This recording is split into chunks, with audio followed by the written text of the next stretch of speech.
नमस्कार दोस्तों, हमारे चैनल पांडे सनातनी में आपका स्वागत है। जय श्री कृष्णा, राधे राधे, हर हर महादेव। दोस्तों, आज हम सुनेंगे दुर्गा सप्तशती का 8वां अध्याय। बोलिए दुर्गा मैया की जय, जगत जननी अम्बे की जय, महालक्ष्मी महासरस्वती देवी माता की जय। 8वें अध्याय में अणिमा आदि सिद्धमय किरणों से आवृत भवानी का ध्यान करते हुए उनके शरीर का रंग लाल है, नेत्रों में करुणा लहरा रही है और हाथों के पास अंकुश, बाण और धनुष की शोभा बढ़ा रहे हैं। ऋषि कहते हैं, चंड और मुंड नामक दैत्यों के मारे जाने तथा बहुत सी सेनाओं का संहार हो जाने पर दैत्यों की प्रजा और राजा प्रतापी शुंभ के मन में बड़ा क्रोध हुआ। उसने दैत्य की संपूर्ण सेना को युद्ध के लिए आज्ञा दी और बोला, आज युद्ध नाम के 86 दैत्य सेनापति अपनी सेनाओं के साथ युद्ध के लिए प्रस्थान करें। काम्बु नाम वाले दैत्य ने 84 सेना नायक अपनी वाहिनी से घिरे हुए यात्रा करें। 50 कोटि वीर कुल के और 100 धूम्र कुल के असुर सेनापति मेरी आज्ञा सेना सहित प्रस्थान करें। कालक, दोहार्द, मौर काल के असुर भी युद्ध के लिए तैयार हों। मेरी आज्ञा से तुरंत प्रस्थान करें। भयानक शासन करने वाला असुर राज शुंभ इस प्रकार आज्ञा दे सहस्त्रों में बड़ी बड़ी सेनाओं के साथ युद्ध के लिए प्रस्तुत हुआ। उनके अत्यंत भयंकर सेना आती देखकर चंडिका ने अपने धनुष की टंकार से पृथ्वी और आकाश के बीच का भाग बुझा दिया। राजन तदंतर देवी के सिंह ने बड़ी ही जोर से गर्जना करने लगे और दहाड़ना आरंभ कर दिया। फिर अंबिका ने घंटे के शब्द से उस ध्वनि का और भी बढ़ा दिया और धनुष की टंकार, सिंह की दहाड़ और घंटे की ध्वनि से संपूर्ण दिशाएं गूंजमान हो रही थीं। और उस भयंकर शब्द से काली ने अपने विकराल मुख को भी और भी बड़ा कर लिया तथा इस प्रकार वह विजयिनी हुई। और तमुलनाद का सुनकर दैत्यों की सेना चारों ओर से आकर चंडिका देवी पर की सिंह तथा काली देवी को क्रोध पूर्वक घेर लिया। राजन, इस बीच के असुरों के विनाश और देवताओं के अद्भुत को लिए ब्रह्मा, शिव, कार्तिकेय, विष्णु तथा इंद्र आदि देव की शक्तियाँ, जो अत्यंत पराक्रम और बल से संपन्न थीं और उनके शरीर से निकलकर उन्हीं के रूप में चंडिका देवी के पास गईं। जिस देवता का जैसा रूप, जैसी वेशभूषा, जैसा वाहन, ठीक वैसे ही साधनों से संपन्न हो, उसकी शक्ति अस्त्र से युद्ध करने के लिए आई। सबसे पहले हंस युक्त विमान पर बैठी हुई अक्ष शस्त्र और कमंडल से सुशोभित ब्रह्मा जी की शक्ति उपस्थित हुई। इसे ब्रह्माणी कहते हैं।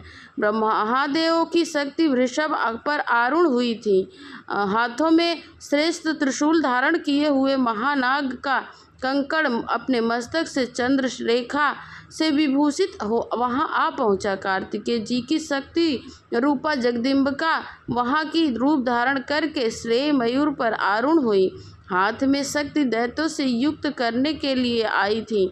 इसी प्रकार भगवान विष्णु की शक्ति गरुड़ पर विराजमान होकर चंक, चक्र, गदा, शार्क, धनुष, खेटक हाथ में लिए हुए आई। अनुपम यज्ञ बाराह का रूप धारण करने वाली श्रीहरि की शक्ति भी 12 शरीर पर धारण करके वहां उपस्थित हुई। नरेश शक्ति की नरेश सिंह के समान शरीर धारण करके वह आई। उनकी गर्दन के बालों को झटकने से आकाश के तारे बिखरे पड़े हुए थे। इसी प्रकार इंद्र की शक्ति वज्र हाथ में लिए गजराज रावत पर बैठकर आई।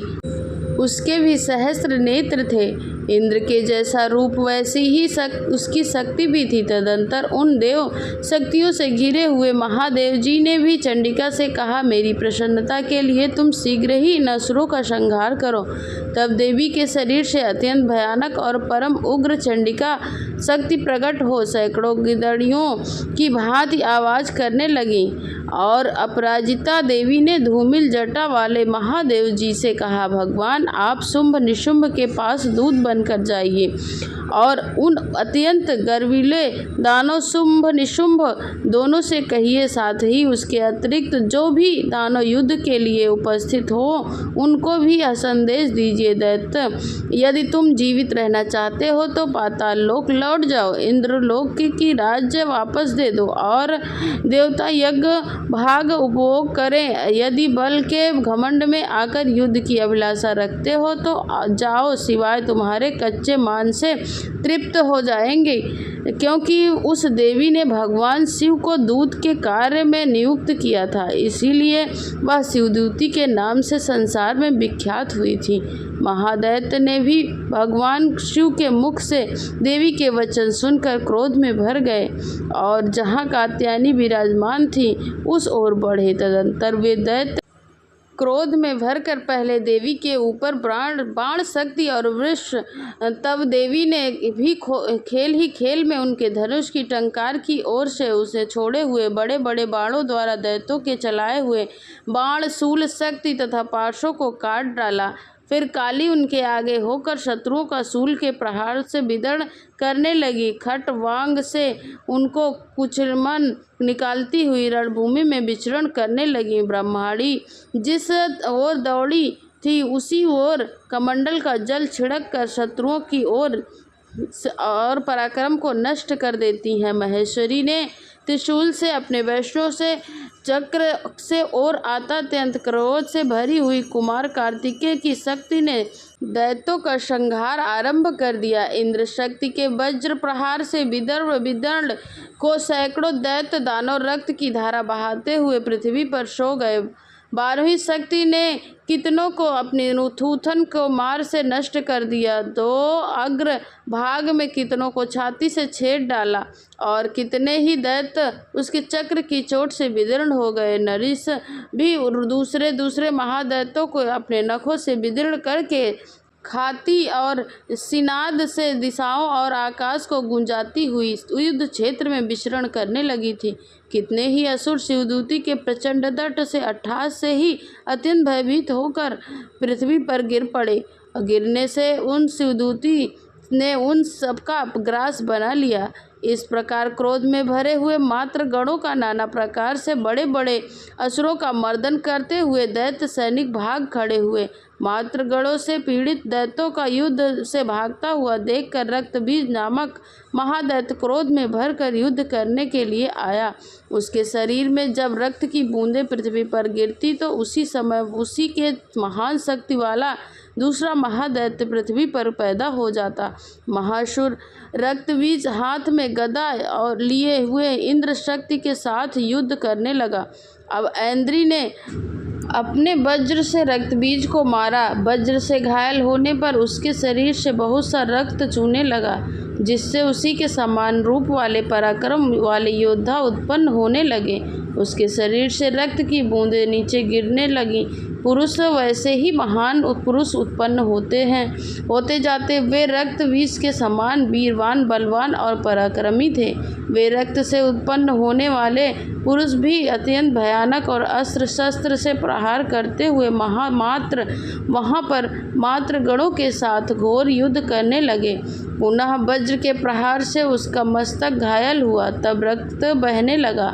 उसने हजारों पुरुष उत्पन्न हो गए। तब वैष्णव ने युद्ध में रक्तबीज का चक्र का प्रहार किया और ऐन्द्री ने उस दैत्यों के दैत्य सेनापति को गदा से चोट पहुंचाई। वैष्णव के चक्र से घायल होने पर उसके शरीर से जो रक्त बहा और जो उससे उसी के बराबर आकार वाले सहस्त्र महादैत्य उत्पन्न हो गए, उनके द्वारा संपूर्ण जगत व्याप्त हो गया। कुमारी की शक्ति से 12वीं खटक से महेश्वरी ने त्रिशूल से महादैत्य रक्तबीज को घायल किया।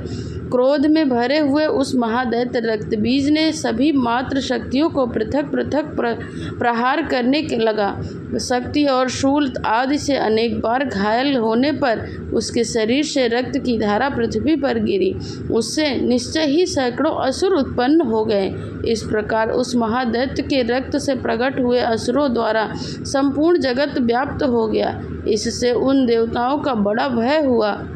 देवताओं को भी उदास देखकर चंडिका काली ने शीघ्रतापूर्वक कहा, चामुंडे, तुम अपना मुख और फिर भी फैलाओ। मेरे शस्त्र पात्र से गिरने वाले रक्त बिंदुओं और उसकी उत्पन्न होने वाली महादैत्य को तुम अपने उस उतावले मुख में खा डालो। इस प्रकार रक्त से उत्पन्न होने वाले महादैत्य को भक्षण करती हुई तुम रण में विचरती रहो। ऐसा करने से उस दैत्य का सारा रक्त क्षीण हो जाने पर वह स्वयं ही नष्ट हो जाएगा। उन भयंकर दैत्यों को तो जब तुम खा जाओगी तब दूसरे नए दैत्य उत्पन्न नहीं हो सकेंगे। काली से ऐसा कहकर चंडिका देवी ने शूल में रक्त बीज को मारा और काली ने अपना मुख भी उसका सारा रक्त ले लिया।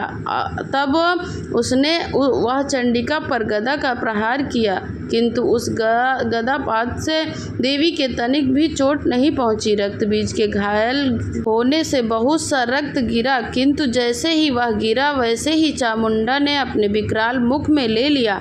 रक्त गिरने से काली के मुख में जो महादैत्य उत्पन्न हुए उन्हें भी वहीं चट कर गईं और उसने रक्त बीज के रक्त पी लिया। तदंतर देवी ने रक्त बीज का जिसका रक्त चामुंडा ने पी लिया था, वज्रबाण, खड्ग और सृष्टि आदि मार डाला। इस प्रकार शस्त्रों से समुदाय से आहत और रक्तहीन हुआ। महादैत्य रक्त बीज पृथ्वी पर गिर पड़ा। नरेश्वर, इसमें देवताओं का अनुपम हर्ष की प्राप्ति हुई और मृतांग असुरों के रक्तपान के मध्य से उद्धास होकर नृत्य करने लगी। इस प्रकार मार्कंडेय पुराण में सर्वाणिक मनंतर की कथा के अंतर्गत देवी महात्म्य में रक्त बीज नामक 8वां अध्याय पूर्ण हो जाता है। बोलिए जगदम्बे माता की जय, जगत जननी अम्बे की जय।